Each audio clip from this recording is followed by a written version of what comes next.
Good morning and good afternoon. Thank you everyone for joining us today. Bon matin, bon après-midi. Merci à tous de nous avoir As we rejoints get aujourd'hui. started here, I'm just going to Nous transfer allons over my commencer à interpretation because présent I am et hearing je the lovely vais French side. euh, passer à un autre canal puisque j'entends l'interprétation en français de mon côté. Parfait. Alors, nous attendons que tout le monde nous rejoigne. En attendant, je m'appelle Nicole Chamrosinski. Je suis responsable du développement et de l'engagement à Cannes CFE. Je veux remercier tout le monde de nous avoir rejoints pour cette académie aujourd'hui 2023.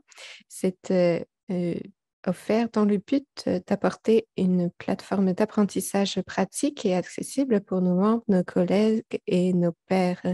Nous vous offrons des sessions afin de répondre à vos besoins et intérêts en termes de développement professionnel et d'apprentissage. Nous avons le plaisir de vous proposer cette semaine d'apprentissage.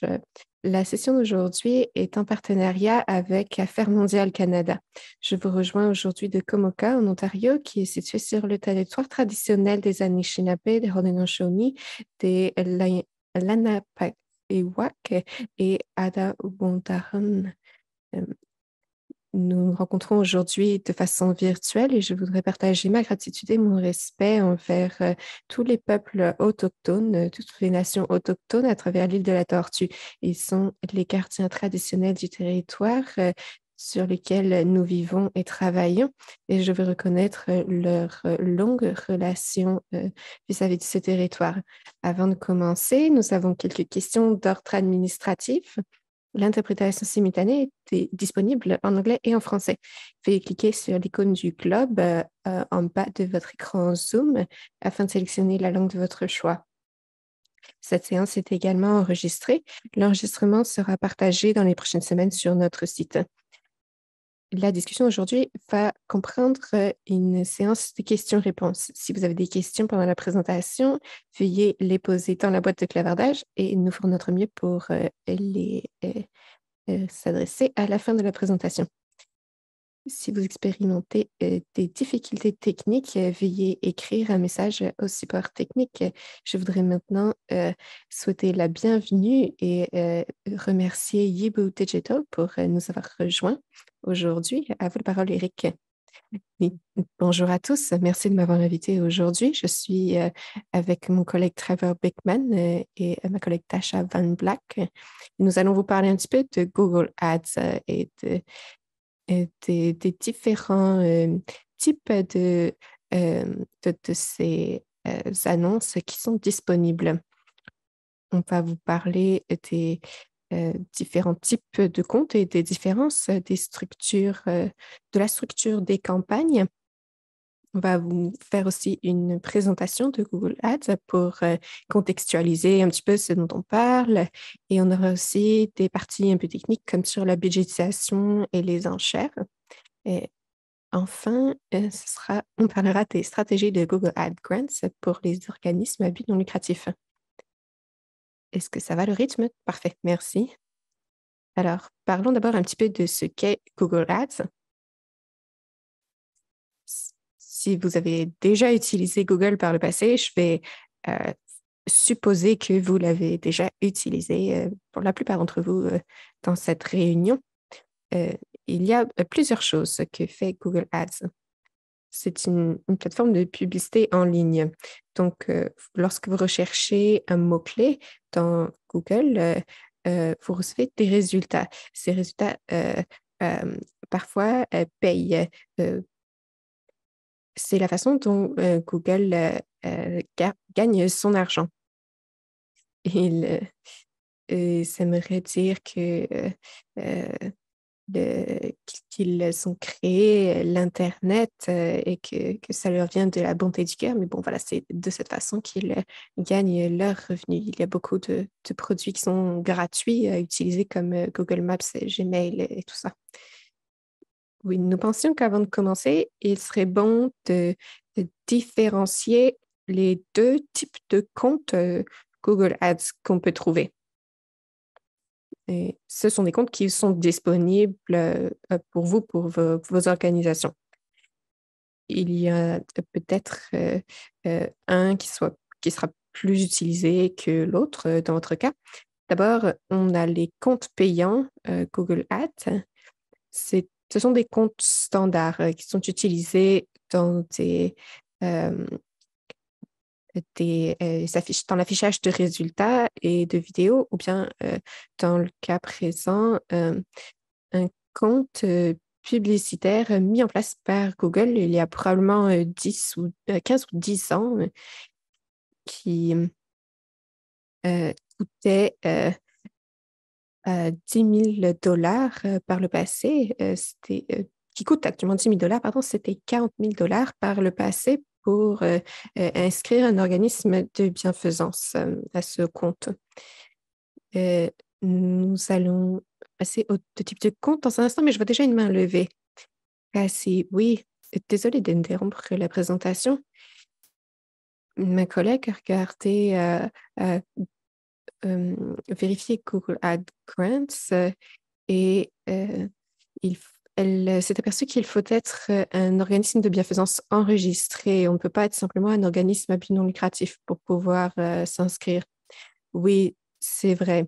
Le Canada est un peu un fonctionnement bizarre en matière de ce programme.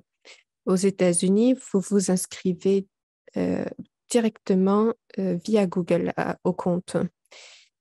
Et il y a eu une décision prise par Google il y a quelques années, bizarrement, au Canada pour se créer un compte Google Ad Grants. Vous devez passer par une agence partenaire appelée TechSoup qui créait un outil de connexion, un petit lien qui vous permet ensuite d'accéder à votre compte Grants.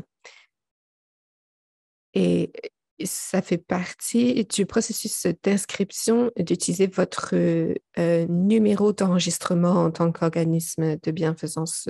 Donc, nous avons eu beaucoup de questions de la part d'organismes de bienfaisance nous demandant s'ils pouvaient accéder à ce type de compte et la réponse courte que nous donnons est malheureusement non.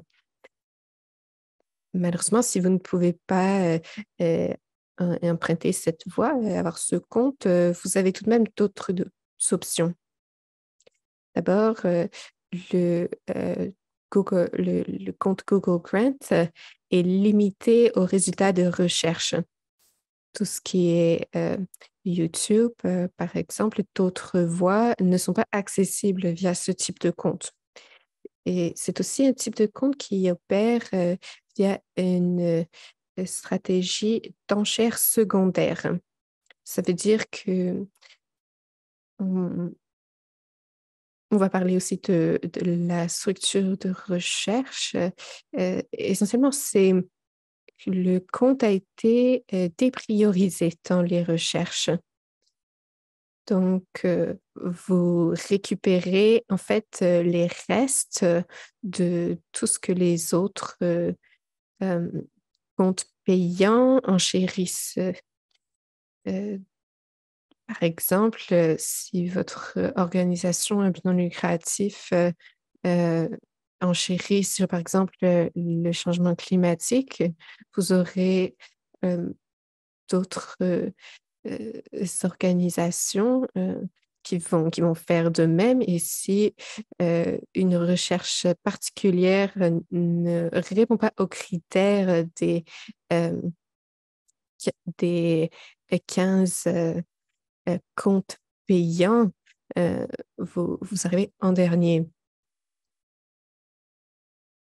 Ce que ça veut dire, c'est que votre compte Google Grants peut être fantastique en termes d'amener du trafic sur votre site web parce qu'il utilise des enchères secondaires. Ce sont des mots-clés, des éléments qui sont peut-être reliés vaguement à votre mission et votre objectif, mais ils peuvent aussi ne pas l'être. ça peut être utile pour aider les gens à connaître votre organisation. Ce qui est moins efficace avec ce type de compte, c'est de lorsque les recherches sont basées sur le nom de votre marque. Il peut y avoir des fautes d'orthographe ou des acronymes pour votre organisation qui peut être difficile à trouver par cette méthode. Et ça vous place en compétition avec d'autres organisations qui, elles, enchérissent sur leurs mots-clés de marque. Donc, si vous avez ce type de compte, vous allez vous retrouver en situation de surenchère ou de dépriorisation face à d'autres organisations. Alors, c'était une très longue explication. Tous les mots se sont un peu suivis d'un coup, mais bon, voilà, c'était une réponse à votre question. La différence clé est que vous êtes montré dans les résultats et vous êtes priorisé dans les résultats de façon différente. Donc, ça va rentrer en compte dans votre choix de compte ou votre utilisation de chacun de ces deux comptes. On va parler un petit peu de la façon de créer un compte Google Ads. Le processus peut être un petit peu différent selon le type de compte que vous choisissez, mais il est important d'avoir certains documents sous la main, spécifiquement pour un compte Grants. Ces documents peuvent être un petit peu difficiles à obtenir parfois. Le processus en lui-même est assez facile. L'interface utilisateur de Google est aussi facile à comprendre. Il y a un processus supplémentaire à suivre pour un compte Grants, mais Google le rend assez facile à faire. Donc, vous aurez besoin de votre numéro d'enregistrement en tant qu'organisme de bienfaisance, votre preuve d'enregistrement de licence, et votre identification en tant qu'entreprise également. Il est important d'utiliser une adresse courriel centralisée pour votre organisation. Il y a toujours sur la rotation de personnel à l'interne et on voit souvent des organisations qui avaient utilisé une seule adresse courriel et appartenant à quelqu'un qui ne fait plus partie de l'organisation.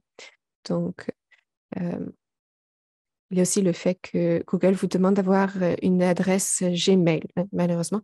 Donc, on vous recommande, pardon, de mettre en place une adresse Gmail avec, par exemple, 1, 2, 3, le nom de votre organisation, @gmail.com. Assurez-vous que le mot de passe et les informations d'identification soient facilement disponibles parce que sinon, il est extrêmement difficile de récupérer ces informations si vous les perdez. Si vous n'êtes pas un individu, il peut y avoir la possibilité de désigner quelqu'un comme administrateur du compte. Si des gens partent de l'organisation, ça peut être difficile. Au cours de la vie de votre organisation, vous recevrez simplement un seul compte Google Ads Grants. On voit beaucoup de gens qui, malheureusement, ont perdu les informations de connexion et qui n'ont plus accès à leur compte. Et Google dit simplement, ben, dommage pour vous. Vous savez, si j'étais une organisation, je graverais ces informations de connexion sur le mur directement, ou vraiment quelque chose qu'on ne peut pas perdre. Oui, et ce sont des conseils pratiques au-delà simplement des termes. On rencontre beaucoup de cas où une adresse centralisée n'a pas été utilisée, mais vraiment, c'est très important à faire pour un compte Google Ads Grants. Et c'est aussi quelque chose à prendre en compte au point de vue stratégique, bien sûr. Euh, Comme Trevor l'a dit plus tôt, et c'est un petit peu complexe de créer le compte, mais la création du compte est seulement la moitié du chemin et il faut ensuite le configurer. C'est un peu comme une page blanche une fois le compte créé. Il y a plus d'aspects à prendre en compte que simplement euh, le, le niveau de structure. Ça se compose de euh, mots-clés, de groupes d'annonces et de campagnes. Ces éléments se combinent pour faire donc votre publicité auprès du public. Imaginons que je tape, par exemple, changement climatique, comme l'exemple qu'a donné Trevor. Et il va se retrouver dans un système d'enchères. Il y aura des enchères primaires, enchères secondaires, et ça va être entré dans un algorithme qui va très rapidement prendre une décision concernant les organisations, les résultats qui vont être euh, inclus dans les résultats de la recherche.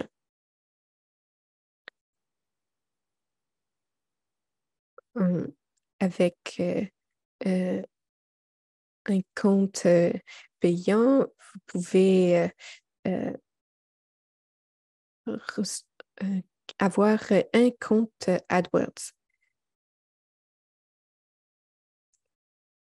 Et certaines choses ne changent pas. Vous pouvez imaginer, par exemple, des éléments comme vos campagnes de marque, vos campagnes thématiques autour de vos activités, ou bien si vous avez d'autres événements, par exemple, une course à pied annuelle, un gala, ce genre de choses.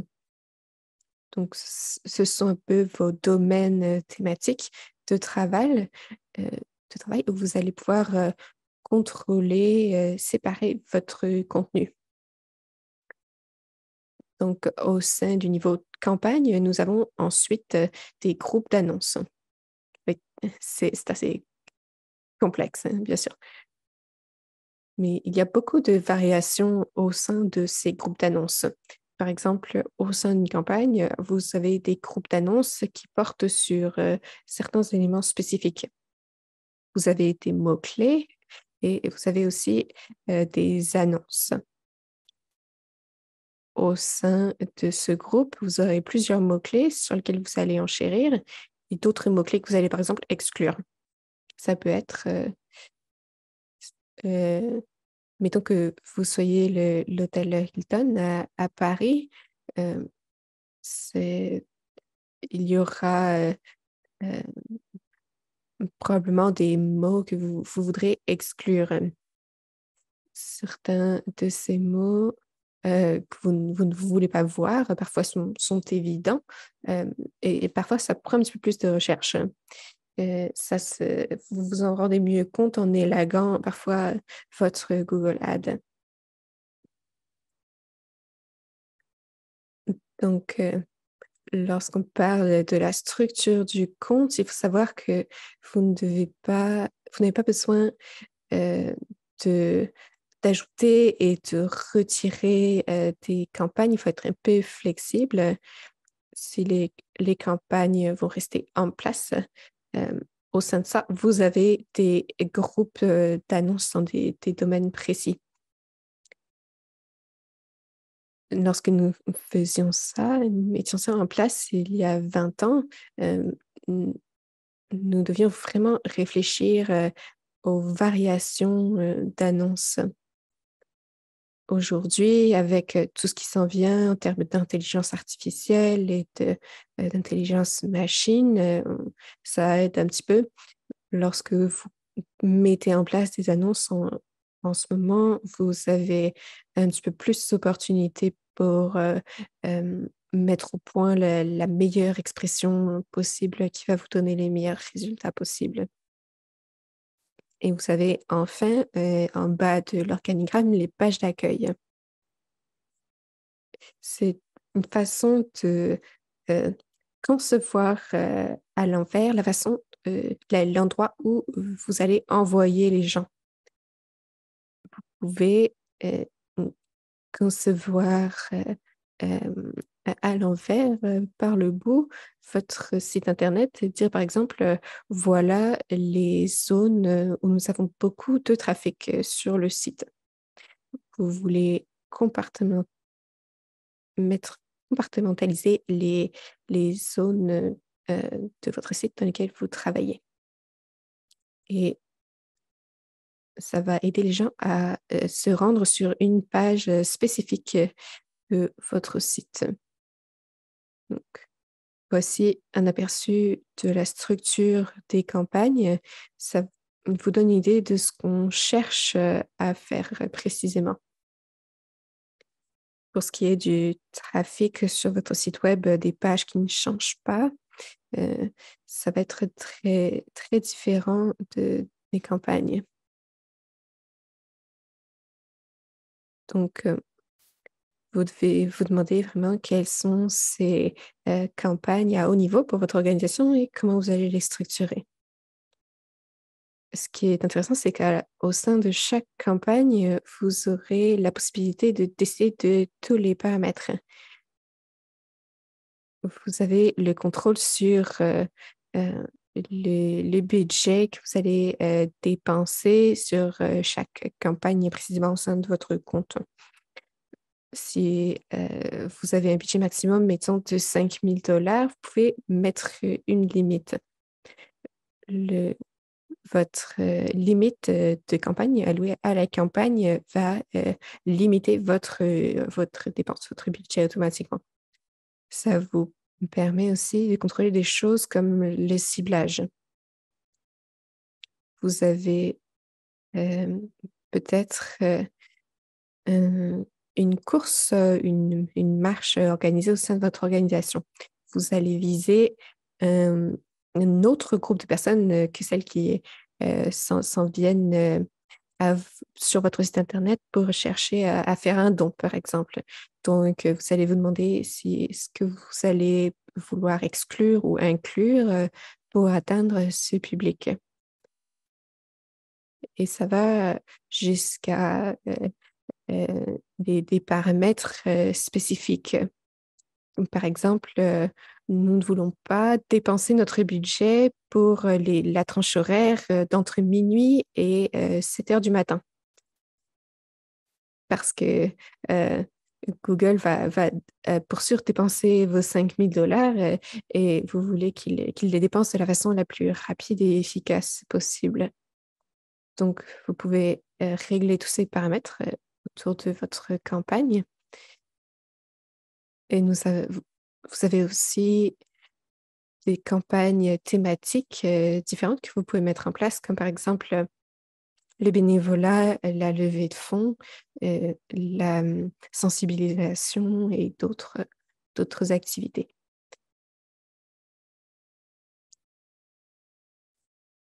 Et ça peut être un bon point de départ.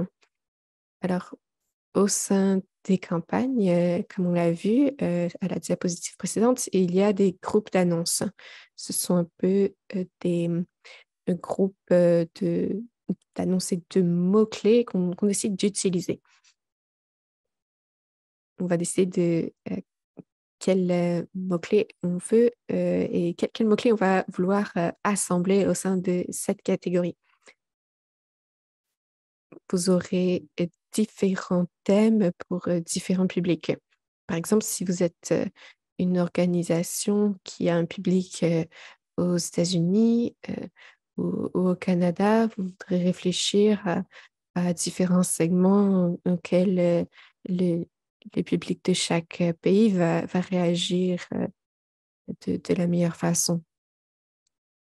Donc, demandez-vous quelle terminologie vous voulez utiliser dans une annonce, quel langage pour viser votre public cible au mieux.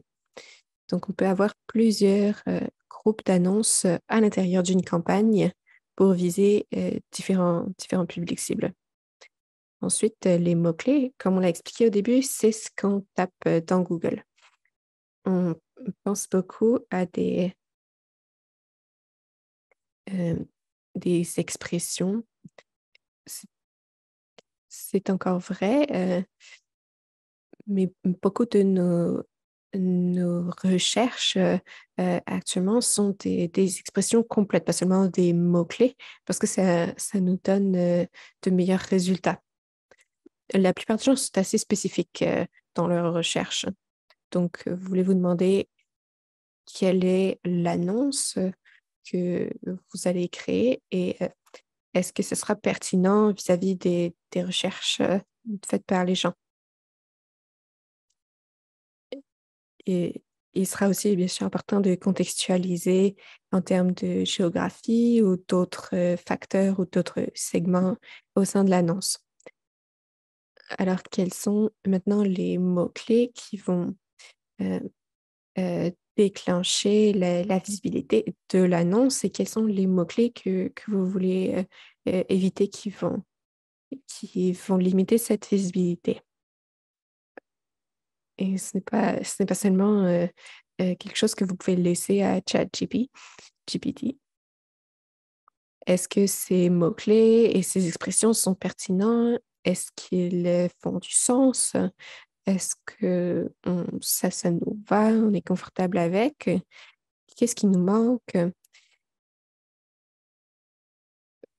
Une fois que vous vous serez un petit peu plus acclimaté, vous pourrez voir des suggestions et décider de qu'est-ce qui est le plus pertinent pour vous. Des suggestions donc recommandées par la machine. Oui, c'était beaucoup d'informations. On va vous montrer maintenant à quoi les choses ressemblent à l'intérieur d'un compte. Et oui, s'il y a des questions, n'hésitez pas. On a vu cette partie de la présentation. Alors, si vous avez des questions dessus avant qu'on passe à la suite, n'hésitez pas. Ah, c'est dommage, je voulais vraiment gagner quelques minutes.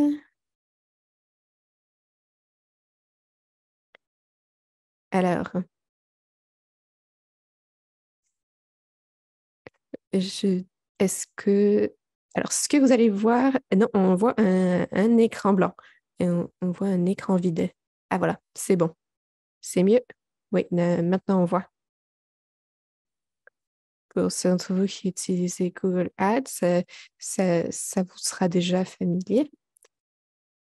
Pour certains clients, vous allez faire l'expérience de quelque chose complètement différent et vous avez un UI complètement différent. Alors, euh, je m'excuse parce que vous allez voir voilà, une interface utilisateur complètement différente. Donc, si vous avez des questions concernant le benchmarking, vous pouvez nous contacter séparément. On s'est dit que ce serait une bonne idée de vous montrer la façon dont ça fonctionne dans la vie réelle. Alors, voilà le premier écran que vous verrez lorsque vous vous connectez à votre compte Google Ads. C'est le tableau de bord que vous verrez pour inscrire dans chaque compte Google. Ça va vous donner différentes impressions ici. Vous pouvez cliquer différentes indications du coût, du revenu, le nombre de conversions. Ça va vous donner aussi en dessous plusieurs perspectives et recommandations. Je vous dirais de les prendre avec un petit peu de distance, avec des pincettes, parce que beaucoup de ces recommandations visent à augmenter vos statistiques.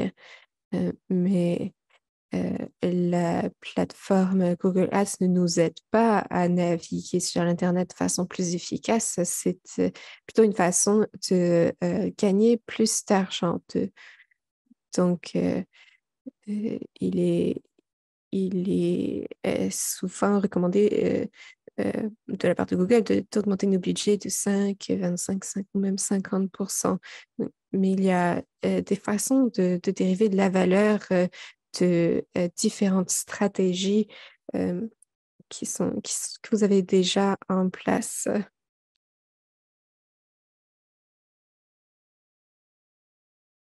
Alors, ici, sur la gauche, vous voyez ici de quoi il s'agit, votre campagne, vos groupes d'annonces, les mots-clés, toutes ces choses-là qui contrôlent l'optimisation et l'exécution d'une campagne particulière. Et donc, nous allons y regarder plus en détail dans une seconde. Et ici, sous les paramètres et outils, vous allez voir les différentes choses que vous pouvez modifier.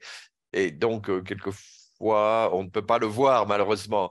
Il n'y a pas de menu défilant. Donc, ça, c'est plutôt un duplicata sur la gauche, mais je voulais juste le montrer parce que c'est aussi une table de conversion, quelque chose dont on ne parle pas beaucoup pendant cette session, mais qui vaut le coup d'être mentionné. Ou dans une autre session, c'est quelque chose dont on parle en interne, c'est la façon dont vos conversions sont configurées. Donc, historiquement, cet onglet de conversion, ça vient de l'Internet, ce sont des choses que vous pouvez configurer comme vos achats ou peut-être les gens qui se sont inscrits pour les courriels et ça peut être fait ici. La façon que l'on recommande de le faire, surtout avec la présentation de GA4, eh bien, c'est de pouvoir exécuter beaucoup de ces conversions sur la gestion des onglets de conversion.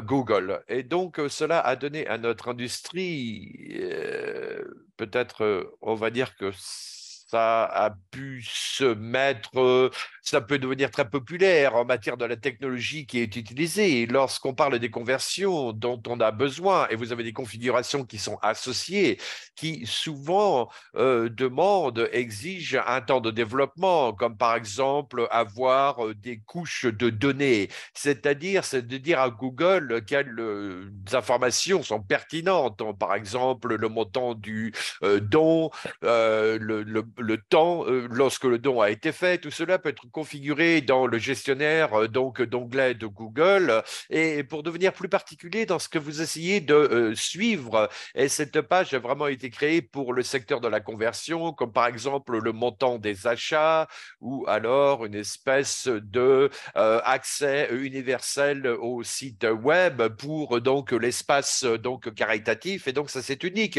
Ça dépend de votre organisation. Quelque chose que vous pouvez faire vous-même, par exemple une carte électronique ou Roundup ou peut-être un cadeau mensuel. Et c'est donc des choses variables que nous pouvons créer dans l'onglet des achats, quelque chose que nous pouvons examiner qui existe. Et c'est intéressant de pouvoir donc explorer ce gestionnaire d'onglets Google et de pouvoir configurer ces conversions et de pouvoir donc les mettre en place dans votre compte Google Ads.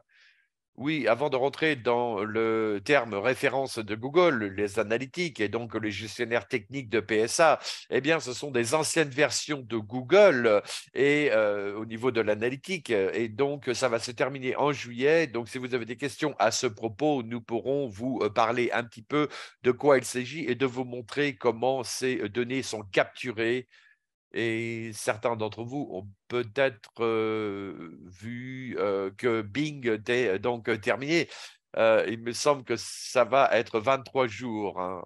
Ça va prendre 23 jours avant que ça soit terminé. Alors, comme je l'ai dit plus tôt, il y a une hiérarchie dans la façon dont ces comptes sont mis en place. Et ce que nous avons vu, c'est que nous commençons avec les campagnes. Et les campagnes sont plus haut sur l'échelle de la hiérarchie, où vous avez mis en place des objectifs qui sont faits pour vous différencier les objectifs. Ça peut être un enregistrement à faire vous-même, peut-être c'est c'est peut-être une campagne de courriel, une campagne peut-être pour la marque, pour votre votre marque de fabrique. Et donc, nous allons parler de différentes campagnes et à différents niveaux. Vous voyez quelle est la différence dans cette campagne en particulier. Et dans ce cas, nous avons par exemple les impressions, combien vous avez dépensé, quelle est la stratégie d'appel d'offres est mise en place pour pouvoir non pas nécessairement maximiser le nombre de clics, mais maximiser les conversions, le nombre de personnes qui sont retournées sur cette page, les dépenses liées à la campagne. Nous en parlerons un petit peu plus tard. Mais donc, ça, c'est juste pour vous donner un paysage général de ce qui se passe pour vos comptes particuliers.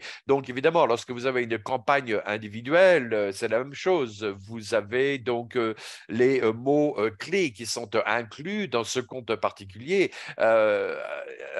autant que les mots individuels ou les mots que vous avez dans les groupes, comme l'a dit Eric. Je dirais peut-être des groupes thématiques, comme on dit. Peut-être vous avez changement climatique, peut-être vous avez la conservation, peut-être le bien-être des animaux. Tout cela, ce serait donc classifié dans 3 différents groupes d'annonces. Et donc, c'est là où vous pourrez faire des ajustements quant aux campagnes individuelles. Et donc, c'est un petit peu, on peut être un peu confus lorsque vous faites des ajustements au niveau de la campagne et dans le groupe d'annonces. C'est la raison pourquoi vous avez un nouveau UI. Mais c'est vraiment une page à laquelle vous devez faire attention. Vous devez savoir, par exemple, quel est le pays ou le territoire ou d'où vient votre auditoire. Tout ça peut être fait sur cette page. Ah, j'ai cliqué sur le mauvais bouton. Ah, maintenant, il faut que je fasse quelque chose, mais je ne sais pas quoi faire.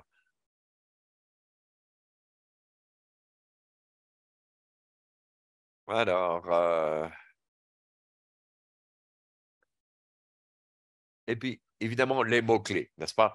Donc, encore une fois, ce serait encore les mêmes choses au niveau des termes de performance, mais vous aurez des mots-clés individuels, vous aurez donc une URL finalisée, et nous avons par exemple le match de type 2, et lorsque donc vous ciblez les individus grâce aux mots-clés que vous utilisez, et qui sont tout à fait pertinents. Vous aurez aussi l'occasion d'avoir des mots clés négatifs que vous ne voulez pas montrer. Et en ce qui concerne les termes liés à la recherche, vous avez par exemple des mots, des phrases qui sont pertinentes à votre organisation, qui sont peut-être un petit peu plus longs que vos mots-clés. Il y a beaucoup sur ces comptes. Je vous demande de les explorer. Je peux vous dire que vous ne casserez rien, à moins que vous changiez votre budget. Mais si vous allez explorer un petit peu le site web, eh bien, ce sera la meilleure façon de comprendre comment vous pouvez configurer ce genre de compte, ces comptes. Et comme je l'ai dit, vous avez un nouveau UI et ce n'est pas le seul moment où cela va changer. Ce n'est certainement pas la dernière fois que ça va changer. Google a tendance à changer ses UI, donc le plus familier vous êtes avec ces tables, eh bien, c'est très très bien. Ils ne vont pas nécessairement changer les mots-clés ou les mots de recherche individuels, mais c'est de pouvoir comprendre ce qui est lié à chacun de ces onglets. Et ça va donc vous aider pour pouvoir essayer de mettre les choses à l'envers. Donc, pour que vous puissiez mieux comprendre, pardon. Je vais retourner à cette page. Est-ce que tout le monde le voit? Oui, c'est bon, ça marche.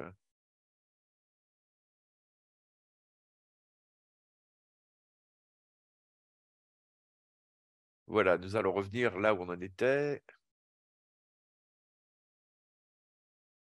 Donc, nous avons parlé de match type. Voilà, il faut donc comprendre que Google a permis de cibler différentes personnes ou différentes choses d'une certaine façon, que ce soit des terminologies, que ce soit des mots qui ressemblent à des mots clés comme changement climatique, pourrait être détérioration du climat, des termes qui ressemblent des mots clés, eh bien, pourront apparaître, que ce soit donc des phrases, que ce soit donc des mots exacts, évidemment, ça marche le mieux lorsque vous avez des mots qui sont liés à l'enseigne, mais Google a vraiment changé ses priorités avec des phrases, et donc des phrases qui sont similaires.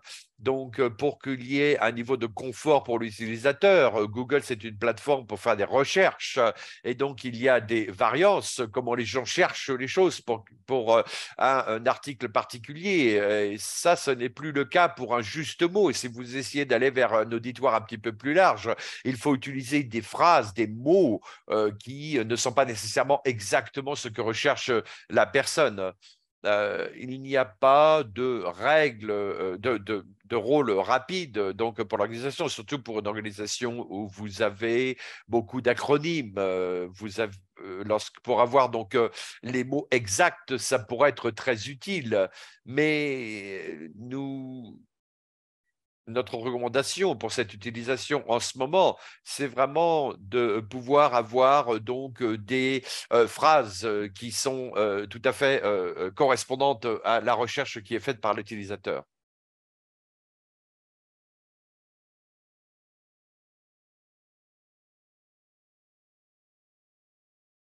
Alors, donc ciblage et mots-clés. Il y a beaucoup de façons de pouvoir cibler dans Google. Il y en a qui sont donc pertinentes, il y en a qui ne sont pas vraiment obligatoires, surtout pour recherche, donc en particulier pour une cible, parce que c'est quelque chose d'un petit peu bizarre, hein, et donc c'est les gens qui recherchent votre marque, hein, eh bien souvent ça va se donc déclencher par quelque chose, n'est-ce pas? La règle générale, c'est que vous avez quelque chose sur le marché et vous allez avoir une recherche pour votre marque ou pour une campagne en particulier ou une préoccupation particulière. Et c'est la raison pour laquelle on peut juger la réussite sur donc un sujet via d'autres canaux, comme ce soit Meta ou YouTube ou la télévision connectée. Et donc, c'est la recherche, nous recherchons les performances dans la recherche et nous avons essayé de faire un changement avec nos clients pour avoir une approche d'investissement à travers différents canaux plutôt qu'un canal en particulier. Et donc, cela pour dire que vous pouvez choisir de limiter ou d'être tout à fait spécifique dans votre auditoire, alors que les gens font des recherches sur Google, et limiter vos propres recherches parce que, par exemple, si les gens recherchent votre marque, vous ne voulez pas que les gens, vous voulez que les gens voient votre annonce. Si les gens sont en vacances et ils retournent en Norvège, eh bien, ça ne sera pas nécessairement le même type de recherche lorsqu'ils sont chez eux. Et ça, c'est donc important de voir cette annonce et lui donner quelques nuances, alors que vous avez une circulation au niveau du site qui ne va pas nécessairement générer des revenus. Le montant de temps que vous passez sur donc des recherches en référence pour des individus, et donc c'est inclus pour les relations vers le retour. C'est-à-dire que ça peut, comme exemple, on peut avoir un client qui va essayer de chercher quelque chose de Canada et qui va voir, il va tester, et il a testé comment il trouvait ces mots-clés à l'extérieur du pays. Et ce que ça a montré, c'est qu'une grosse portion des revenus venait donc de Greenland, parce qu'ils avaient une organisation affiliée qui était sur place, faisait ses propres dons. Et donc, à cause de ça, nous avons vu beaucoup de ça pour les gens qui sont dans le pays et qui font des dons. Et donc, l'affilié canadien, la branche canadienne, a été capable de prendre ses revenus tertiaires juste en ouvrant le ciblage. Et donc, c'est quelque chose que je peux suggérer, vous en parler en interne. Et comme je l'ai dit, il y a beaucoup de diversité, comment vous pouvez cibler, et cela va dépendre du canal, et quelquefois ce ne sera pas nécessaire de pouvoir restreindre donc vos limites géographiques, vos frontières géographiques.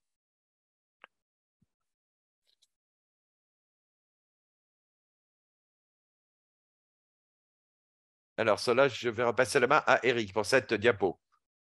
Alors, d'autres choses à considérer, nous avons parlé de budgétisation lorsque nous considérons le compte, mais il y a beaucoup d'autres choses à considérer lorsque l'on parle de budgétisation. Donc, quel est votre budget total dans votre organisation? Comment est-ce que vous pouvez bénéficier d'avoir un onglet ouvert de revenus pour détecter les revenus qui viennent des annonces Google? Est-ce que c'est un budget fixe ligne par ligne? Est-ce que c'est peut-être quelque chose qui a été avec un différent ratio dans certaines périodes de l'année? Est-ce que vous dépensez plus, etc. Donc, lorsque vous parlez de budgétisation, il faut savoir comment vous allez surveiller cela et comment vous allez donc avoir cette campagne qui sera bien ciblée. Et le compte peut vous dire donc s'il y a plus d'opportunités par rapport à votre budget. Et peut-être votre budget devrait être donc augmenté, comme Trevor l'a dit, peut-être considérer des choses que vous n'aviez pas considérées auparavant. Peut-être il y a plus de circulation, mais cette circulation n'est peut-être pas valable pour vous. Et donc, c'est quelque chose qu'il faut comprendre lorsqu'on parle de budgétisation. La deuxième partie donc, dont on veut parler par rapport au compte, c'est par exemple le coût par clic, hein. Donc, vous pouvez le voir parce que c'est un coût par clic, évidemment. Donc, vous payez un certain montant et vous avez donc cette stratégie d'enchère qui se met en place. Lorsque vous pensez à la budgétisation, eh bien, vous devez toujours surveiller donc l'analogie et vous avez par exemple les mots-clés qui sont là. Quels sont les mots-clés où nous dépensons le plus d'argent? Est-ce que ces mots-clés amènent de l'action ou est-ce que peut-être c'est des mots-clés auxquels nous ne nous attendions pas, qui sont les plus donc lucratifs? Et donc, lorsque vous considérez votre budget, vous devez savoir, d'accord, quel budget nous allons avoir, quelles sont les restrictions budgétaires pour certains groupes, d'annonces. Et donc, vous devez mettre en place votre plafond de budget et vous avez cet outil qui vous permet de le faire. On va dire non, nous n'allons pas dépenser plus que 3 $ de coût par clic, hein. Et encore une fois, ça va changer vos résultats, mais c'est aussi une façon de tester et voir ce qui fonctionne le mieux pour vous en ce qui concerne donc la budgétisation. Et ce qui est le plus recherché, quels sont les mots-clés qui sont les plus recherchés. Et lorsque vous considérez les données qui ressortent de ce compte, eh bien, vous demandez qu'est-ce qu'on essaie de faire et vous pouvez considérer votre budget et savoir que vous avez bien une allocation d'argent qui est au bon endroit. Donc, deux, trois choses auxquelles il faut aussi penser lorsqu'on parle donc de bourse. Il faut savoir donc qu'il y a une recherche limitée. Lorsqu'on a un compte payant, eh bien cela ouvre les choses, n'est-ce pas? Donc, vous avez la capacité de faire du marketing. Donc, si vous le faites, par exemple, les gens qui iront sur votre site web, donc si vous le montrez sur le réseau, eh bien, vous pouvez aussi le mettre sur YouTube. Si vous avez des annonces sur YouTube, eh bien, vous pouvez les inclure dans vos comptes Google, que ce soit donc des annonces qui sont en vidéo ou des annonces précises, statiques. Et donc, nous avons parlé de cela. Et donc, comme Trevor le disait plus tôt, lorsque nous passons à la dépense au niveau des annonces, il ne faut pas juste penser à une initiative de marketing uniquement, mais toutes les annonces que vous dépensez dans votre espace numérique. Et donc, lorsque vous dépensez uniquement chez Google, est-ce que vous avez donc un retour sur investissement sur Google? Mais si vous êtes aussi sur Meta, Facebook, Instagram, WhatsApp, eh bien, ou Pinterest ou d'autres réseaux, eh bien, ou Bing, est-ce que vous allez donc prendre en considération tous ces retours que vous pouvez avoir par rapport à combien vous allez dépenser, ce qui est raisonnable de dépenser pour un type de retour sur investissement que vous demandez, que vous voulez? Et donc, mais en ce qui concerne donc ce qui concerne les dépenses au niveau des annonces, eh bien, les organisations vont prendre leurs propres décisions et vous pourriez avoir un retour sur investissement qui soit triplé ou quadruplé par rapport à ce que vous avez dépensé. Et donc, c'est bien il faut que vous raffiniez ce que vous dépensez parce que si vous aviez par exemple une annonce statique et vous voyez cette annonce statique et vous vous dites le retour sur cette annonce statique, le retour sur investissement sur une ressource statique, eh bien, nous avons dépensé 500 $ dans les par mois ces derniers 6 mois et nous n'avons pu faire de levée de fonds que de $100. Et donc, ce n'est pas un bon outil. Ce n'est pas un bon véhicule pour une conversion. C'est un bon outil pour donc montrer tout un tas de choses, mais ce n'est pas un bon outil pour un retour sur investissement. Et donc, lorsque vous avez donc d'autres annonces sur différents donc réseaux, eh bien, c'est intéressant de savoir comprendre ce que vous voyez sur l'écran, quel impact il y a sur votre retour sur investissement. Et donc là, vous allez dépenser de l'argent, vous n'allez pas nécessairement regarder les choses individuellement, mais vous voulez peut-être voir les choses un peu plus avec plus d'ampleur et de savoir quels sont les instruments qui vont vous aider. Si vous êtes une organisation qui a un compte Google qui fonctionne bien et vous avez donc cet étalonnage qui vous arrive à 500% de retour sur investissement avec vos annonces, avec votre compte d'annonce, eh bien, vous devez avoir au moins 30 conversions pour pouvoir le mettre en place, parce que souvent l'algorithme a besoin essentiellement de savoir combien les gens vont donner. Mais vous pouvez mettre en place des objectifs donc de ROAS. Et donc, comme je l'ai dit, lorsque vous faites cet étalonnage, eh bien, cela va avoir 500 ou 700%, mais en général, c'est entre 50 et 100%, plutôt que d'avoir un objectif à 600 ou 700%. Ça a montré que ça a bien fonctionné pour beaucoup d'organisations. L'algorithme est très intelligent et ce que cet algorithme va faire, il va réduire le nombre de personnes qui vont peut-être regarder cette annonce parce que vous essayez de vous engager avec les personnes qui ont les moyens de pouvoir faire des dons. Donc, si vous payez par exemple $10 pour votre compte et les gens donnent $100, vous avez un minimum de $100 à donner, eh bien, vous allez réduire le nombre de personnes qui peuvent donner.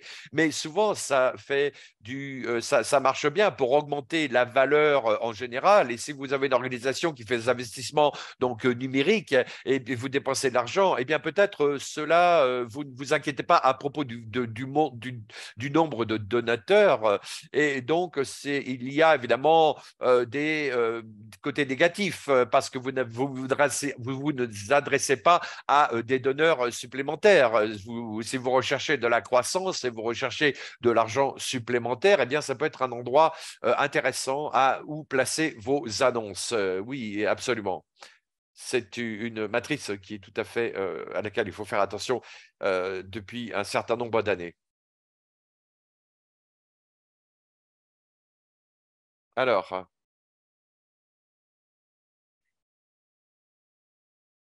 donc, nous pensons que ce serait intéressant de parler à différentes bourses de l'argent qui est disponible parce que c'est une extension secondaire et donc c'est un cas pour beaucoup d'organisations qui ont un certain degré de budget approprié pour la recherche sur Google et donc c'est pour l'utiliser pour attirer de nouvelles personnes et à cause de cela, les mots-clés deviennent un aspect très important au niveau de la structure du compte en lui-même. C'est de l'argent gratuit.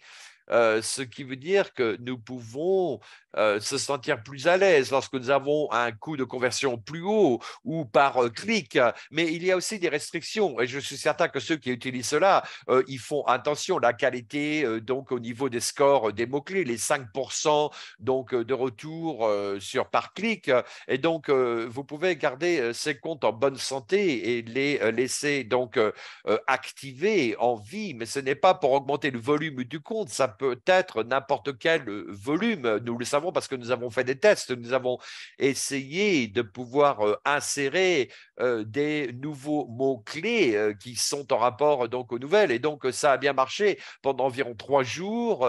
Et donc, ensuite, ça va faire tomber le score de qualité plus bas. Et donc, on va enlever ces mots-clés sur le temps. Donc, il faut que vous puissiez faire attention avec les mots-clés que vous utilisez. La meilleure ressource que je peux vous donner en dehors de Chat GPT, qui ne fait pas partie de cette présentation, il me semble que vous aurez cette présentation un petit peu plus tard, eh bien, c'est que vous avez le planificateur de mots-clés. C'est un outil gratuit sur Google qui peut vraiment être utile pour vous permettre donc d'avoir votre structure, de mettre en place votre structure de compte.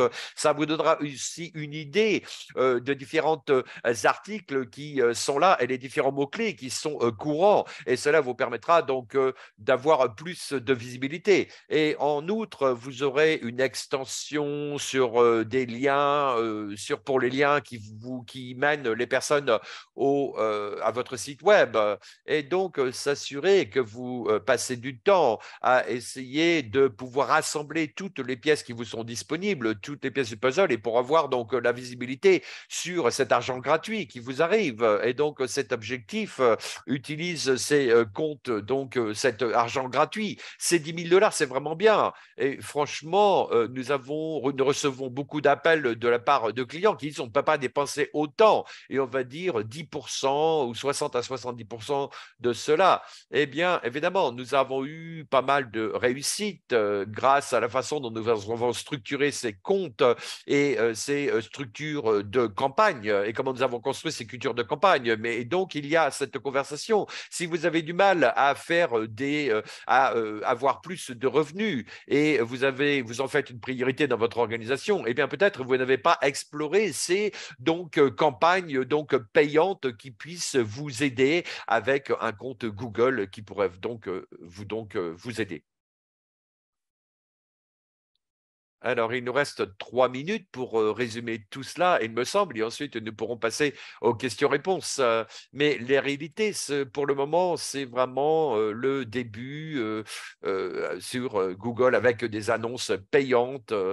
Mais il y en a d'autres, il y a d'autres portails de recherche, mais Google, c'est vraiment celui qui compte le plus. Et donc, comme je l'ai dit plus tôt, hein, la recherche, c'est vraiment symptomatique. C'est-à-dire que si vous faites quelque chose en faisant des envois de courrier direct, vous faites des annonces sur différents médias, eh bien, les gens qui veulent faire votre recherche, eh bien, vous voulez pouvoir contrôler la narrative, vous voulez pouvoir à ce que les gens voient qui vous êtes et d'être au bon endroit au bon moment, où les gens puissent cliquer sur votre annonce le plus possible. Et il y a vraiment deux types de comptes au niveau des grants, des ad grants. Et donc, vous avez des outils qui ont de la valeur, évidemment, mais pour trouver la réussite, vous devez vraiment avoir un compte payant et les utiliser en combinaison. Et donc, cela pour avoir donc un point final qui soit donc le plus réussi.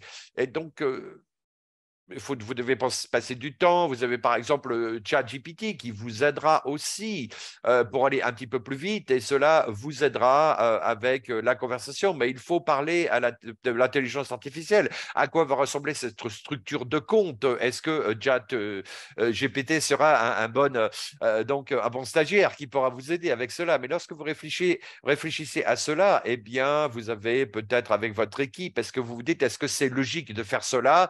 Et soyez préparés à être surpris, n'est-ce pas?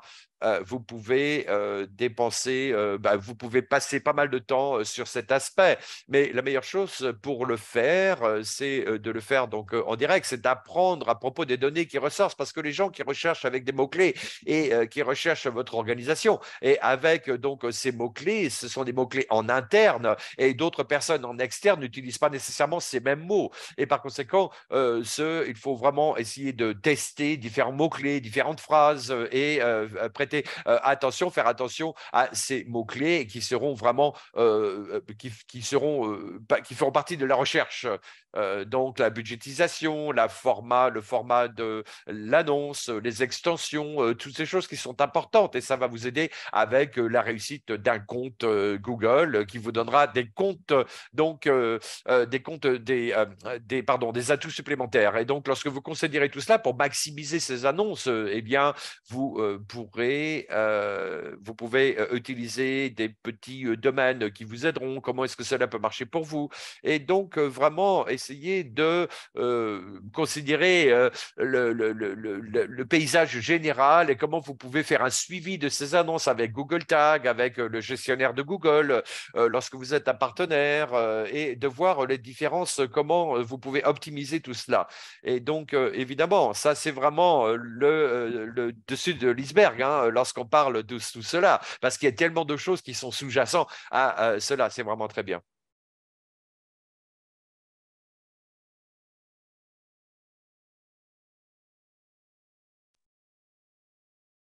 Quelqu'un avait-il des questions avant de nous quitter pour cette journée? Oui, j'ai une question. Je me demandais, en termes de publicité et de Gmail, je sais qu'il y a euh, des onglets social, promotion prioritaire disponibles dans Gmail. Est-ce que vous pensez que c'est utile? Quelle est votre expérience concernant cette option? Oui, c'est une très bonne question. Je- Trevor, je ne sais pas si nous avons testé. Oui, nous l'avons testé.